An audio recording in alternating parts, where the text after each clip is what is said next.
Mana yanjye ibi ni ibiki noneho? Hano hari inkuru iteye agahinda kandi inasekeje. Iyi nkuru ikaba yakuye abantu imitima nyuma y'uko umugabo yiyahuye ufite abana babiri kubera ko ngo umugore we yaramwimye amafaranga 5,000, ahitamo guhita yiyambura ubuzima ako kanya ariyahura da.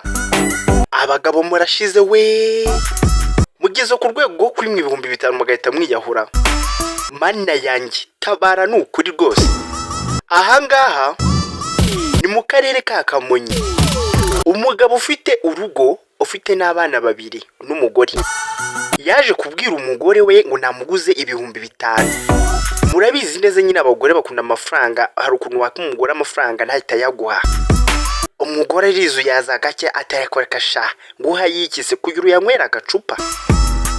Umugabo arababara cyane abona ko umugore nyine amwimye amafaranga. Ndakubwiza ukuri mane yanjye, umugabo yahise atangira kunywa ibinini ku kanya ariyahura da.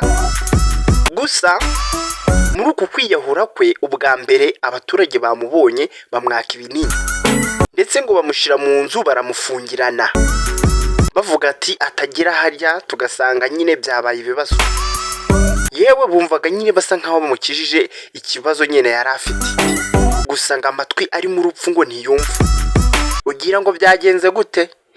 Reka twumve, tega amatwi. Ucyo usabwa no gutera agatebe hafi ubundi nkakubura uko byatanye nuko byagenze ndetse nuko byarangiye. Ndabizi uhise ugira agahinda, gusa nta kundi twabigenza tu. Gusa abagabo barimo baradusebya cyane, kwiyahura kubera ko umugore akwimye 5 none hari no kukuguza atara yawe. Abagabo mwatubabariye kuko kandi mwe muhahira urugo ni mwamba z'urugo, harimo inkingi z'urugo murimo muragenda kuko reba imiruho aba bana bagiye guhura nabo babura umubyeyi w'umupapa nk'uyu.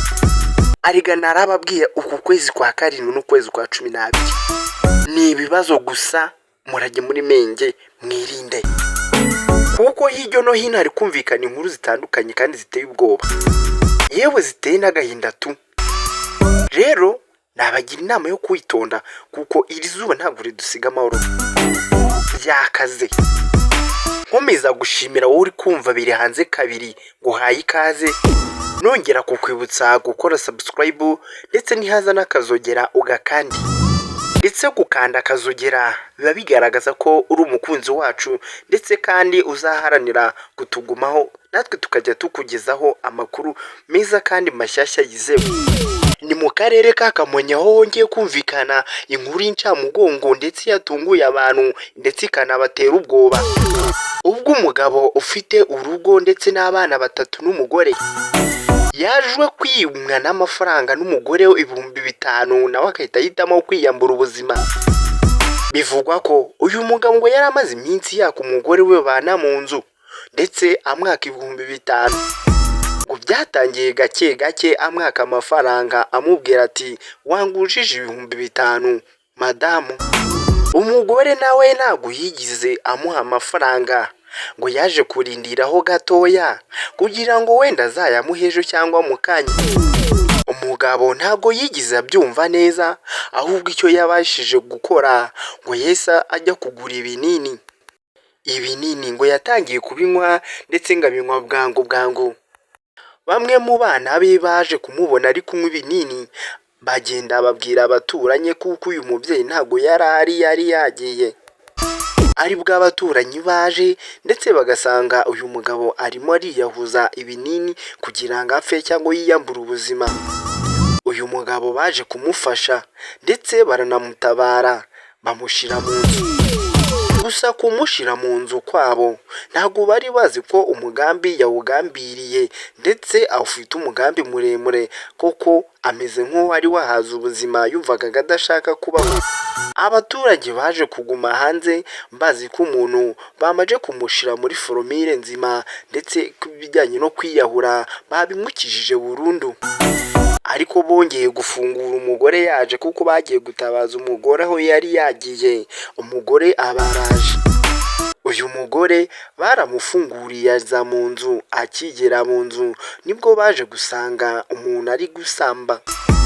abaturage bongeye kugira ubwoba n'agahinda kenshi bavuga ati ko twari twamukijije byarangiye, ariko bikaba byongeye kuba aya mahano. Uyu mugabo baje kumusohora hanze ndetse baje kugerageza uko bakongera kumurokora ariko biranga, ariko gufata umwanzuro ngo bamujyanye kwa muganga. Uyu mugabo wo mu karere ka Kamonyi bakimugeza kwa muganga nta nubwo haciye kabiri kuko yahise yitaba Imana.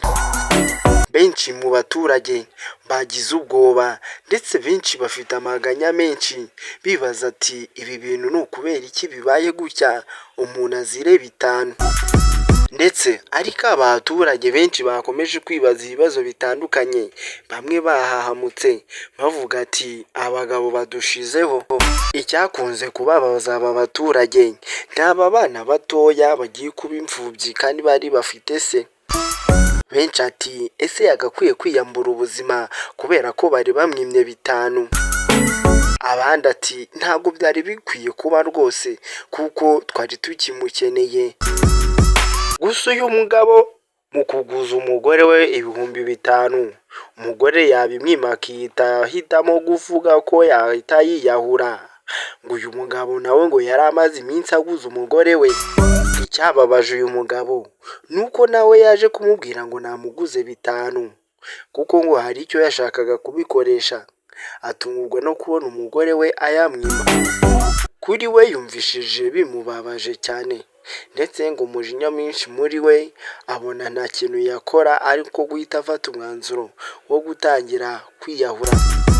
Kandi mu minota mike cyane nibwo yari akoze ibi kubera ko umugore we ngo yari amaze gutsimbura asa nk'ugiye ku gasoko. Turi mu kwezi kwa karindwi aho hakomeje kumvikana mu mirenge cyangwa mu turere dutandukanye inkuru zitandukanye ndetse z'incamugongo zikomeje kubabaza abaturage ndetse ziteye n'agahinda. Benshi bari gusigarana ibikomere bitewe n'uko ibibazo nk'ibi biri gusiga abantu bafite ubwoba bwinshi cyane. Ubundi amezi nk'aya ngaya akunda kuba aremereye cyane. Ukwezi kwa karindwi ndetse n'ukwezi kwa 12 ni menshi yose. Uko mubona izuba ryaka ni nako n'ibibazo byiyongera. Gusa buri wese aricunge cyangwa acunge mugenzi we kuko hirya no hino haba mu ntara abantu bashize ndetse bari gupfa umusubirizo ndetse tutazi n'ikibishe kuko uri kumwe n'umuntu ndetse uzi cyangwa se muvanye gusenga ukumva umwe ageze mu rugo ati umuntu abashizemo umwuka. Biri gutera abantu ubwoba ndetse benshi muri bantu bafite ubwoba bwinshi cyane kuko byabagiraho ingaruka. Abantu ntago bari kuryama, bari kurara amajoro benshi mu biriyo bitandukanye ndetse mu duce dutandukanye.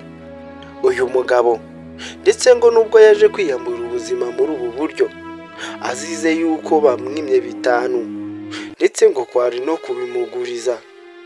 Si ubwa mbere ngo yari amaze n'iminsi ndetse atameranye neza n'uyu mugore rimwe na rimwe kuko yakundaga kumubwira ko amuguza bitanu. Gusa ubwo batajyaga bayamuha niko kuyita babara ndetse agafata umwanzuro. Gusa bivugwa ko nibundi atari uyu munsi yaba yabipanze, ameze nk'umuntu wari ubifite mu bitekerezo ariko atazi umunsi n'isaha azabikorera. Gusa agire iruhuko ridashira ndetse agere ahagiye amahoro. Benshi mu baturage leta irabakangura ndetse ikanabagira inama kuba ijisho rya mugenzi wawe ndetse ko ibintu byo kwiyambura ubuzima atari akantu keza kuko ntago ari sawa kuko ubuhombeje igihugu ndetse kubera ko bafite imiryango bafite abana. Aba bana mu kubaho kwabo biragoye cyane ndetse biraruhanyije bitewe n'uko uyu mupapa ari we wabahigiraga ndetse amenya buri kimwe cyose kuva hasi kugera hejuru, ariko akaba amarorerwa nk'aya ngaya aje muri uyu muryango. Gusa benshi mu baturage bakomeje guhumuriza uyu mumama kuko amarira ya menshi umuborogo wari mwinshi. Nkomeza gushimira wowe wakurikiranye ino nkuru tukaba tuyisozakije. Imana ikumpera umugisha. Wibuke gukora subscribe, wibuke no gukanda ku nzogera kugira ngo buri jambo ryose cyangwa se buri nkuru cyangwa buri kiganiro, buri video yose nzajya nshishaho ujye kugera ku gihe. Niba uzi ko utarakanda ku nzogera ntabwo uzajya ubona serivisi nzima ngo ubonere video ku gihe. Caho, Imana ibampera umugisha.